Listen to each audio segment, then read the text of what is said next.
On a vraiment vécu des moments très difficiles où on a eu du vent de face pendant plusieurs heures sur un lac déchaîné. On a souvent tendance à dire qu'un lac c'est moins dangereux qu'une rivière ou que la mer, mais je peux vous jurer que ça peut être bien le contraire. La Pagliolanta nous l'a bien prouvé.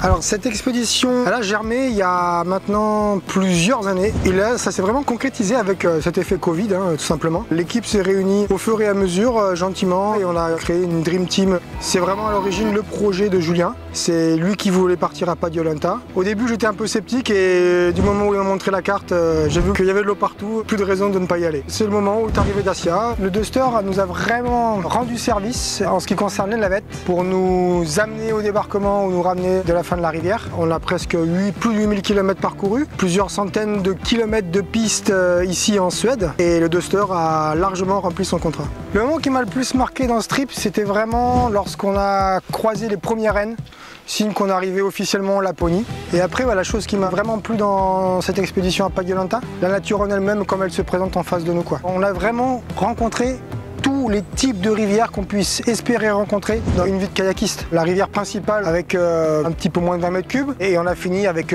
plus de 300 mètres cubes avec des pointes à largement 30 km/h. Donc tous ces petits affluents là qui sont venus grossir cette rivière là, à chaque fois ils ont eu un charme différent avec des technicités assez marquées pour pagayer. Donc c'était vraiment le challenge de Pagliolanta, de cette expédition.